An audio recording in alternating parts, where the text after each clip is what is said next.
Thank you, Christoph, for this very generous introduction, and thank you, as always, to RCC, AL, student assistants, Carmen, and former, my colleagues here who make this a really great place to be. So today I will be speaking about the politics of sustainability and its social and environmental imaginaries. The material I'm presenting is part of a project I'm working on during my term here at RCC, which examines the island environments and politics of sustainable development in the margins of Europe. In this project, I focus on different environmental imaginaries of development with specific reference to the border islands around Turkey and a particular attention to one island, the small island of Gökçeada. So, located at the mouth of Dardanelles between Turkey and Greece, Gökçeada has been celebrated as an organic island, and this is what first drew me here. In particular, I set off to understand the social dynamics of the organic farming project, co-funded by Turkey and the EU, and the organic transition of the island, thinking that this might have broader implications and bigger lessons for sustainable development in general.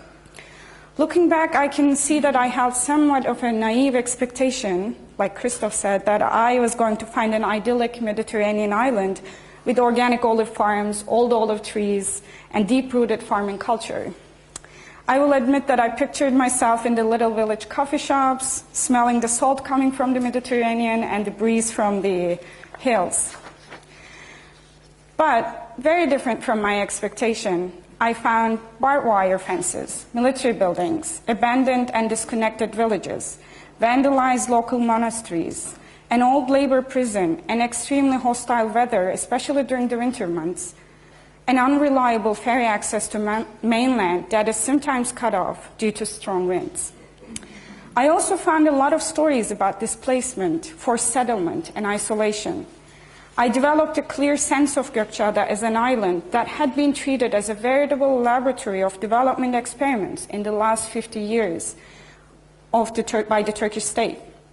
Its history included the mass dispossession and displacement of Greek farmers and a large-scale settlement of Turkish farmers, state-sponsored ethnic violence, organized mass animal slaughter, and militarization.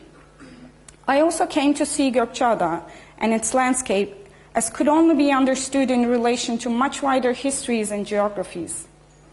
In addition to being an experimental site of nation building and border securitization, the island was pulled into international crises involving Greece and Turkey and Britain in the 1970s. In 2000, it received refugees from ex-Soviet Bulgaria after the end of the Cold War. Finally, the island's most recent incarnation as an organic island seeks to respond to the growing global markets for organic food. In short, as I will discuss today, I found a much more contradictory story lying beneath the rosy picture of the little organic Mediterranean island I anticipated. Walking around the island's villages, I got a sense of these intense changes and stubborn legacies that have transformed the social and ecological topography of the island and produced a deep social cultural fragmentation. But what I do think that I was right from the start was that Gökçeada contains many lessons that are relevant for wider discussions about sustainability, development, and their environmental imaginaries. Before I dig further into the story of Gökçeada, I will briefly discuss the conceptual foundations, sustainability, sustainable development, and historical power relations upon which I built this project.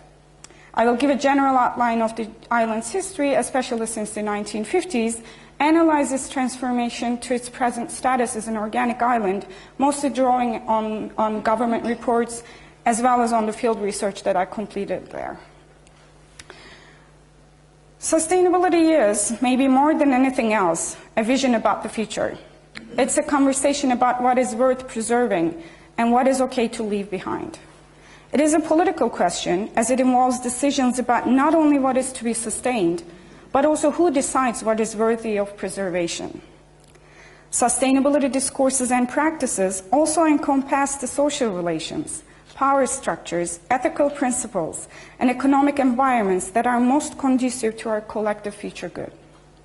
In contrast to the chaos and crisis of the present, sustainability imagines working towards future status and harmony.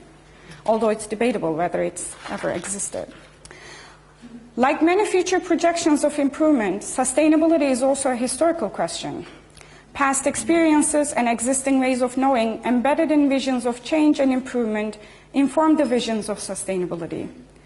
Yet, how histories of improvement inform current sustainability politics rarely make it into our current public debates. As the critical scholarship of development reminds us, the history of the late 19th and 20th centuries is full of future visions of high modernist development templates that sought to break the code of progress. Similar to the present orientation of sustainability and development imaginaries, these visions operated on a foundational distinction between what the political power deemed worthy of preservation and what it did not. In other words, what it will let live and what it will let die, in Foucault's terms. We are able to analyze the limitations and the damage of these visions of improvement critically today. However, our current sustainability thinking rarely takes stock of these discussions in its conceptual and practical frameworks. Sustainable development in this sense occupies an interesting place in the current debates on sustainability. In its most common meaning, sustainable development refers to sustainability for the non-Western world. In the context of non-Western geographies, however, the politics of sustainable development requires a lens that cannot afford to ignore the complex historical power relations between land, state, environment, and histories of colonialism. There is probably no better place to trace the history and trajectory of improvement and development experiments than island settings. Islands are not only contained physical spaces, but are also foundational to the social and cultural imaginaries of disciplinary traditions like anthropology, evolutionary biology, biodiversity, and archaeology. More recently, they appear in our public imagination as sites of environmental degradation under the threat of climate change, or as sites of human tragedy, like refugee crisis. Islands have historically been laboratories of social, cultural, and environmental experiments designed to test the limits of what is possible. Despite swinging between utopian and dystopian futures and being located at both geographical and political margins, some authors even argue that islands are foundational to the building of the empires. Due to their complex histories, islands are sites of critical importance beyond their geographical and demographic proportions. As I hinted earlier, the story I will tell today is about one such island. I invite you to look at this tiny little island of Imbros, later called Gökçeada, and how it has been transformed from a militarized zone to an organic island. I will specifically highlight how the politics of sustainability play out in the shifting relations between state, society, and environment in this transformation. Gökçeada is a liminal space in many senses of the word, and this is where it is located and how tiny it is, and it's showing the entire region of islands between Greece and Turkey. It lies between land and sea, two major land masses, and two national borders, one Greek and the other Turkish. It's located between the European Union and the non-EU land, as well as between several different communities like Turkish, Greek, Kurdish, Bulgarian, and Arab. Finally, Gökçeada wavers between being labeled as a beautiful, untouched landscape versus an ugly, unwelcoming nature. It's a frontier space in Singh's terms whose complexities remain unmapped. The island has around 8,000 inhabitants, a number that has not really changed since the late 19th century. Historically, it had been home to an indigenous Greek rural community. By 1923, however, while all the other islands between Greece and Turkey were tied to Greece, two islands, one being Imbros, Gökçeada, and the other adjacent island, Tenedos, Bozcaada, were given to the newly founded Turkish Republic with the condition that they could keep their autonomous administrative status. And these are, Tenedos is right here, and Gökçeada is right here, and except for these two, all the other ones stayed with Greece. After a period of intense political turmoil during the 1920s and 30s, Turkey consolidated its national borders and manufactured Turkishness as its core national identity. However, Gökçeada and Bozcaada, retaining only a small number of rural Greek population, have since become symbols of national territorial anxieties. The Turkish national government managed to disrupt their autonomous administration by the 1950s, justifying a presence on the island to defend its national borders against Greece and ensuring economic development. Before the state transformed the island landscape after the 1950s, the island had 5 villages located on the hills along the northeast southwest axis of the island. This is the axis characterized by water resources and prominent winds. Lower flat areas around this axis were used for growing food and for cultivating olive groves. Local Greek population was predominantly engaged in growing olives, almonds, and herding goats. Beginning in the 50s, government and military planning agencies prepared a series of reports, maps, and charts to document the changing engagement of the state with the Gökçeada. Almost every other year, a bureaucrat, planner, or an advisor from the government would be sent to the island and asked to give recommendations on what kind of social and economic development program was necessary to make sure the island's securitization and integration into the nation. The reports gathered extensive information about the geography, economy, and socio-cultural life of the island, as well as intel on the remaining Greek population and the small settler population. Especially fixated on Greek farmers, some of the reports included a list of those who were categorized according to their political activities and social networks as safe, suspicious, or threatening. Here are 2 sample pages from one of those reports showing here, these are the new settlers, and it's mostly focused on, this is all in Turkish, but it's mostly focused on what they're doing with the land that they were given. And this is the list of remaining Greek farmers, some of them what their jobs are, and extra, like the other things that they do, and what kind of social networks they're in, and their political profiling. These reports clearly and consistently recommend options for building new settlements on the island for ethnically Turkish settlers, and offer details on how to administer land appropriations. One of the emblematic reports from this period was written in 1954 and has the title, A Report for Increasing the Population on Gökçeada and Bozcaada. The language of the report is interesting. It urges the government, quote, to pay immediate attention to proceeding with Turkish colonization of the islands in order to securitize the most critical territories linking the important action centers in the world, quote. This is the first time that the islands were referred as Turkish colonies, implying a logic of state presence. The state did more than writing reports. It soon expropriated land and built a major military post on the island. In 1964, the state also established a semi-open labor prison, which exploited convict labor to harvest olives on the expropriated land for the needs of the military. Here on this map, this is a map from 1973, you can see 3 major areas of state involvement on the island. This is where the prison was built, and then around it is the farm, state farm. This is the continuation of the state farm. This is the military area that's close to the port, and this tiny little triangle here is the military airport. That same year, in 1964, a dissolution program was put into effect outlining the broad spectrum of military and administrative measures necessary to force the remaining Greek population of the island. The dissolution program included measures to fully appropriate the cultivable land and olive groves and to prevent Greek farmers to buying the land back. The program also saw bans on fishing and sponge farming and on free entries and exits to the island without military permits. In addition to cutting off the livelihood resources of the Greek population, who had already lost their land, the program also banned Greek language, education, and religious activities. In the 2 decades following this program, the island underwent a seismic transformation. Implementing a state-led rural development and organized settlement plan, the Turkish state brought entire villages from mainland Turkey to settle on the island. These settler villages themselves had been displaced by major government development projects like dams and plants from their hometowns. New settler villages were built by the state mostly on appropriated olive groves. The Rural Development Project provided subsidies for the Turkish settlers, including housing, animals, as well as seedlings, fertilizers, and pesticides for agriculture. This model of settlement continued until the early 2000s. under the umbrella of rural development. The most recent village was built for refugees who came from Bulgaria in 2001, tying the island's history to the Cold War.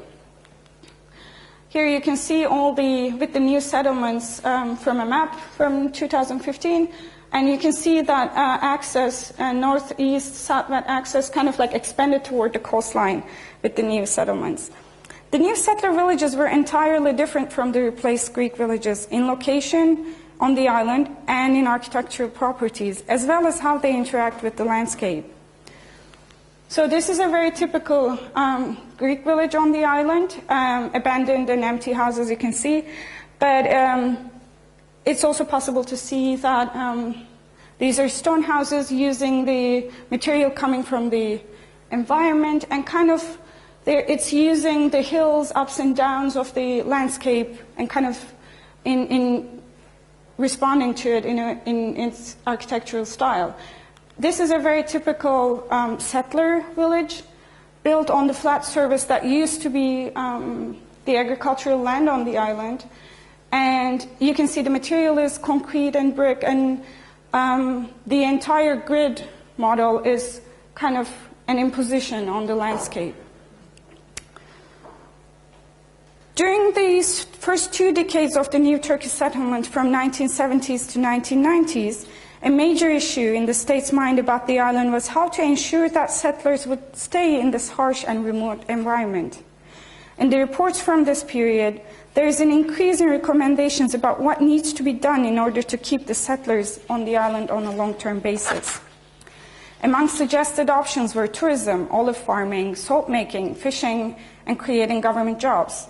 The reports repeatedly discuss whether the olives, especially given their acidity and the settlers' lack of know-how regarding their cultivation, would be a sustainable option for the settlement of the land.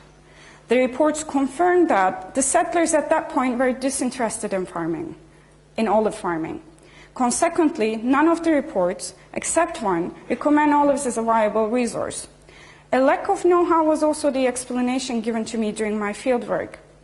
Some of the settlers mentioned seeing the olive trees for the first time, not knowing how to cure or make oil from them, or even assuming that the olive was a bitter variety of plum. Most of them used the old trees as timber for heating their homes during the island's harsh winters.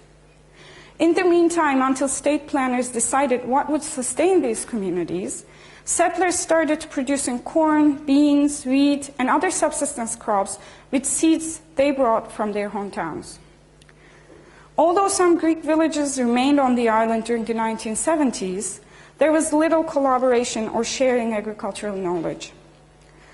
Indeed, this period was marked by the unwritten but still present memory of constant raids, assaults, and harassment of the Greek villagers, organized mostly by armed settlers and convicts from the open prison and encouraged by the local military.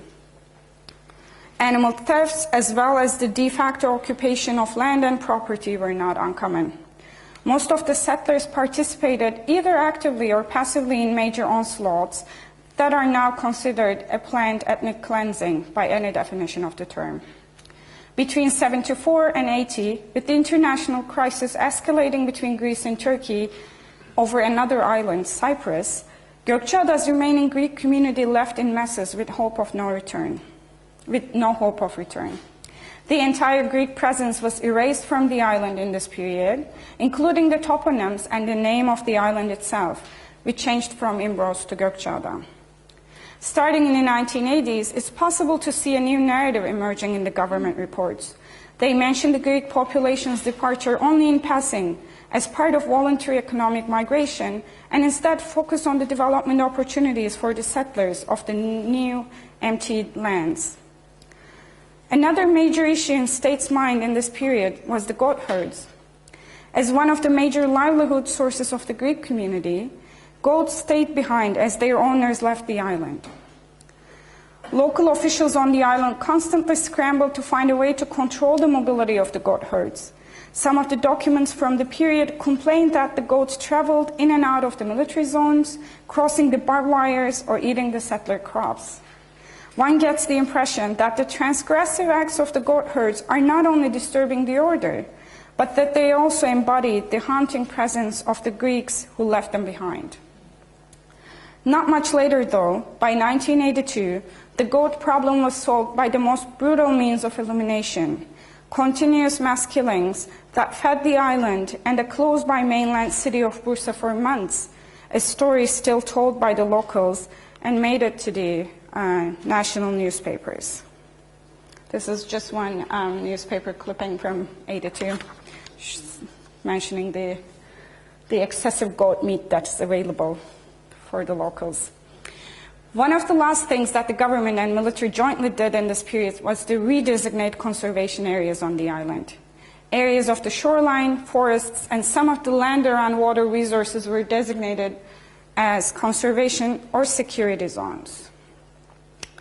This is a hand-drawn map by the community of diaspora associations who left the island as part of a report prepared for the European Commission and later turned into a memorandum to Turkey. And here you can see all these yellow and orange areas are the appropriated land given to settlers or kept for military or the state. These green areas are the designated forest areas, and the brown area is the area where the prison was and like the appropriated land as well. So not much is left, and all these areas you cannot enter or exit them without permits except if you're a settler. In the 1990s, there is a change of tone in the government-produced documents and planning of the island's development, starting with reports on the touristic and economic potential of the island, mostly pointing to the underused potential of the military and conservation areas, as well as the old olive groves. Soon the government brought in a community of olive farmers to the island, building a new settler village for them to make use of the existing groves. A second community, displaced by the building of a hydroelectric plant in their village, is settled on a shoreline close to the beach. The last two communities, one of them, the last one was settled here, an area that didn't have much going on before, and the other one was settled here right in the middle of the old prison area and the biggest area with the olive groves. This period also marked the loosening of the state and military's tight grip on the island due to international pressures to normalize Turkey's relations with Greece. In 1994, the travel ban was lifted, some of the conservation areas were open to development, and most importantly, the state farm was sold to a private organic farm. The prison was turned into an olive oil facility as well. 3 of the abandoned Greek villages were also designated as new heritage conservation areas, a move that's now seen to make it prohibitively bureaucratic for Greeks if they wanted to reclaim their property. Following up this change of tone, by 2000, the government had introduced a new project for organic farming as another alternative rural development project that would provide settlers a means of sustainable livelihood on the island. Since then, the organic farming project has given the producers the support necessary for grow organic produce, providing them with seedlings, fertilizers, and pest management techniques, as well as a full subsidy for organic certification. Although most of the producers are settlers and own small plots of land, around 2 hectares or 5 acres, there are around 200 producers participating in this project. The project, along with other initiatives to brand the island as an organic island, that includes a Slow City Consortium membership and a school of gastronomy that was opened in the island in the last 15 years, seamlessly added sustainability to its mandate. The project sought to, quote, to make agriculture a sustainable subsistence method for local development, which would aid in establishing a permanent settlement on the island, quote. This was followed by tourism investments intended to draw money to the organic island of Gökçeada. The military airport was opened to civilian airlines in the same period, connecting the island to the mainland and reflecting the intensifying connection of the social and economic landscapes. Here are 2 photos, I think, that reflect that change quite well. This one is the old prison building turned into an organic oil pressing facility.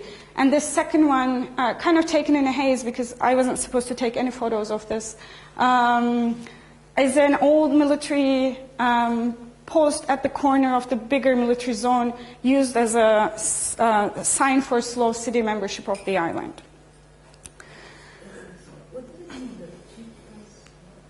It is the slow city. Okay. Although it was a seemingly brilliant idea to use sustainability as a framework for establishing permanency of settlement and occupation of land, there are challenges in manufacturing organic farmers from a community of perpetrators of ethnic violence. A report from 2012 rather frustratingly states, it has been observed that the psychology of the people living on Gökçeada and Bozcaada are very different from normal citizens. They do not feel safe and are concerned about what they are going to do in situations of emergency. This feeling is much more palpable in Gökçeada because it was home to a semi-open conviction facility and has been an exile place. Public servants want to leave the island. Local population on the islands is not able to adopt the island culture. In order to solve this problem, the same report calls upon sociologists to come up with development solutions, quote, without mentioning anything related to ethnic origin, religion, or language. This means more or less inventing an ahistorical and a depoliticized story for the island. And it is around that point that the conversation and attention shifts back to crafting environmental narratives around the untouched, pristine nature of the island, as well as on olives as symbols of permanence and longevity, and key resource for sustainable development and market competition. The conditions that made the island a good candidate for being branded as organic and that made the land suitable for sustainable development carries a history of continuous experimentation for settlement and nation building at the expense of the groups and species deemed as threats to national unity. To conclude, sitting on a complex history of development, Gökçeada illustrates the tensions inherent in current sustainable development schemes. It forces us to question the seemingly benign environmental imaginaries of sustainability with its complex and unsettling history. Telling the story of sustainable development backwards invites us to put the debates around the politics of sustainability under critical light, to unpack our current political blind spots, and to problematize normative schemes. It also shows that the state, rather than acting as a reified entity, plays a very flexible role in environment-society relations.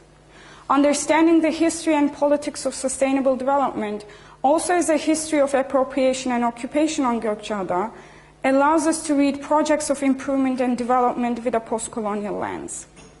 Finally, its complexity never allows us to take anything for granted when it comes to environmental imaginaries of sustainable development. Thank you.